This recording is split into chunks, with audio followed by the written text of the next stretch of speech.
UC Arshad Latifabad unit number 11 की अंदरूनी गलियों की हालत ज़ार अरसद रात से अबतर है। गलियों में जगह जगह गंदगी और कचरे के ढेर इलाका मकीनों के लिए अजियत का बाइस बन गए हैं। नहले पे दहला ये है कि गलियों में जगह जगह मेन होल भी खुले हुए हैं, जहाँ से गंदा पानी बाहर निकल कर गलियों में फैल चुका है, जिससे न सिर्फ इलाका मकीनों को गुजरने में परेशानी हो रही है बल्कि इलाके में ख़तरनाक बीमारियाँ फैलने का भी खदशा है। इलाका मकीनों का कहना है कि मुतादिद बार यूसी अरसद के चेयरमैन से रब्ता किया गया और उन्हें इन मसाइल के हवाले से आगाह किया गया, मगर उनके कानों में जूं तक नहीं रेंग रही और मस्कूरा गलियां गफलत की नज़र हो गई हैं। हम हुकाम बाला से पुरजोर अपील करते हैं कि मानसून की बारिशों से कबल जल्द ही हमारे इलाके की गलियों की सफाई करवाई जाए ताकि हम कोरोना वायरस के इस खौफनाक दौर में ख़तरनाक बीमारियों से महफूज रह सकें। ये देखें, लतीफ़ाबाद नंबर 11 की गली है, यूसी 68 लगता है, जिसका चेयरमैन शहजादा सलीम राजपूत साहब हैं। उनसे जब मैंने बोला ये गली का मसला हल करें तो उन्होंने 15 दिन 20 दिन तो लारे लपे देते रहे कि ये होगा वो होगा वो होगा। मैंने आपकी बात कर ली है, लाइन नहीं मिल रही, मैंने कहा मैं लाइन दिलवा दूँ, तो उस पर भिपर गए कि आपने गलत घर ले लिया है, ये ले लिया है। यार इतने गैर जिम्मेदाराना बयान, कोई शर्म हो, कोई ठेठाई होती है, कोई हद होती है बेशर्मी की। यार आप देखें कितने मसाइल का शिकार है।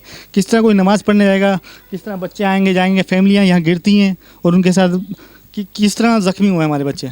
आप खुद देखें, कोई है इसकी करने वाला। मैं अपील करता हूँ डिप्टी मेयर और एमपीए के जो हमारे साबिर कायम खान साहब हैं या एमक्यूएम के जो रहनुमा हैं खालिद मकबूल सिद्दीकी साहब या आमिर खान साहब या दूसरे दीगर रहनुमा हैं, तो इनकी खबर तो लें। कर क्या रहे हैं लोग, इतने गैर जिम्मेदार है ना, साफ कह रहे हैं कि मैं नहीं कराऊंगा, आपने जो करना कर लो। ये लोग बिठा रहेंगे आप लोग ने हमारे ऊपर, ये लोग करेंगे ये काम। ये हम अपना सारा काम छोड़ के ये काम करें कि हम अपनी गलियाँ भी खुद साफ़ करें। कचरों का हाल देखिए, बीमारियां, हमारे बच्चे बीमार हैं, हमारी औरतें बीमार हैं, बच्चे सब बीमार हैं, आने जाने वालों के लिए मसला है। आप खुद देखें हम कितनी अजियत का शिकार हैं, आप खुद अंदाज़ा लगा सकते हैं यार इसके लिए हम किस हद तक बर्दाश्त करें। सालों से यही हर ईद त्यौहार पे, अब ईद त्यौहार आ रहा है, हमारे साथ वही मसाइल रहेंगे। कोई मेहमान आ सकता नहीं है, कोई जा नहीं सकता, मसाइल दिन ब दिन बढ़ रहे हैं।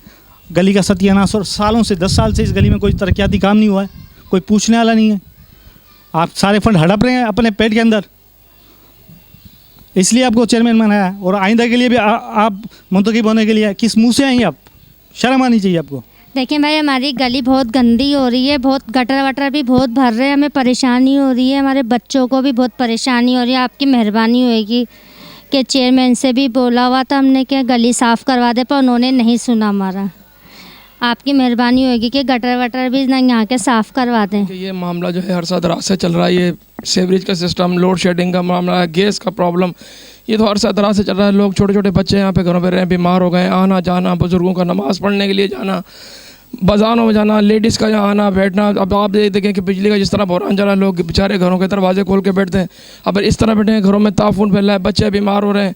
ये आजकल वायरस का आपको मालूम है कि कितना इशू चल रहा है। अब ये टोटल वायरस ही है और क्या है। ये इंतज़ामिया को जो यहाँ के ज़िम्मेदारान हैं उनको बेचारे बोल बोल के मिलने वाले लोग बोल बोल के लोग थक गए, पर किसी किस्म का कोई नोटिस नहीं, किसी किस्म का कोई एक्शन नहीं लिया जा रहा।